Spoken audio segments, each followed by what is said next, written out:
Hello, what have we here? Yo, what's good, everybody? It's your boy Lambo, Calrissian here, and today we're going to be talking about my favorite Kaidan of all time, baby, the Orphnoch. Now, when we look at the word Orphnoch, it's actually a portmanteau of two very distinctive people from two very different types of literature. The Orphnochs seem to get their names from Orpheus, a figure in Greek myth, as well as Enoch, a figure from the Holy Bible. You know, just put them together and you got Orphnoch. When it comes to their abilities, they are all equipped with superhuman levels of strength, speed, and senses. They also seem to have a regenerating ability, though how potent it is differs from Kaijin to Kaijin. Some of them are durable enough to scoff off small firearm shots, while the more powerful ones can laugh off attacks by someone using a rider gear. So some of these dudes are ridiculous. Many of the top tier Orphnochs can use fire blast or energy blast from their hand, but since this attack is kind of slow, they usually just use this as a surprise attack when necessary. In terms of appearance, they all are either flora or fauna based, meaning that they're either plant or animal based. You'll never see like a steamroller Orphnoch or a dump truck Orphnoch. But if somebody were to draw that and send it to me on Twitter, I wouldn't complain about it. The reason why I mention their appearances are plant or animal based is just because that some of them also have a form they can reach called the hybrid form. In this form, they're able to be more creature-like in appearance and behavior, and in rarer cases, there's a secondary form that can be achieved, but the price for that increase of power is loss of control. Oh yeah, they also can project like their human forms in their shadows, but that's only cool for like the sake of the show. But by far, the coolest abilities that they have not only go hand in hand with each other, it's the single reason why I love them so much. You see, fam, the easiest way to become an Orphnoch is to die. No, that's seriously, that's all you have to do is just die. In that version of Earth, Orphnochs are considered the next step of evolution. So if becoming one means you have to die first, this entails number one, you're resurrecting yourself, and number two, you are strong enough to traverse death. Jenga, stop the music right now. Nigga, do you understand how amazing that is? It's just like I was going to die, but I didn't. Nah, I just lived. Oh, okay, you can start the music back up again, but God, that just...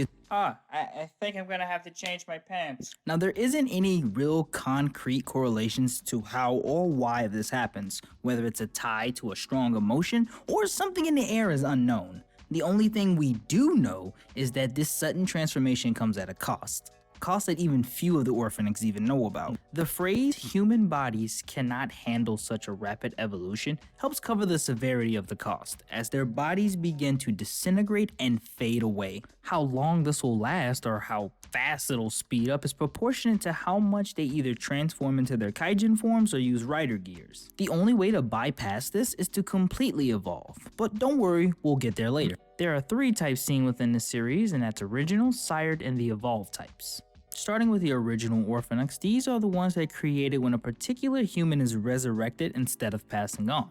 This is the most common of the three, as well as the most common way of becoming an Orphnoch. The next up are the sired Orphnochs, and these guys kind of work the same way vampires and werewolves do. Well, in the sense that these are humans who were turned into Orphnochs by Orphnochs. Most of the time, this is done when an Orphnoch stabs a person in the heart, and although they have a low success rate of forming, even if it's done correctly, this doesn't stop it from happening as often as it can.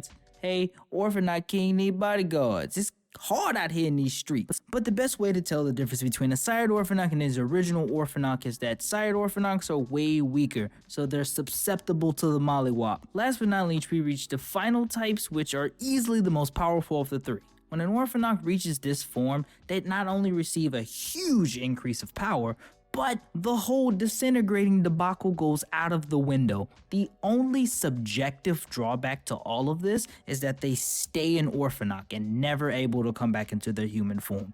But once again, that's subjective. Some dudes are like, I just want to stay a gray monster forever. Then follow your dreams, boo-boo. And since we're going over the evolved types, I feel that it needs to be said that we talk about the Orphnoch King. Now, the Orphnoch King may have started out as a kiddo, but when his powers fully awakened, he became the Arch Orphnoch, and he started handing out ales with ease. As a matter of fact, he was so powerful that it took the combined efforts of Yuji and Faiz blaster in order to defeat him. And even with all of that, it still didn't kill him. It just made him real wounded. And he went and healed up. Look, Orphnochs are really cool, okay?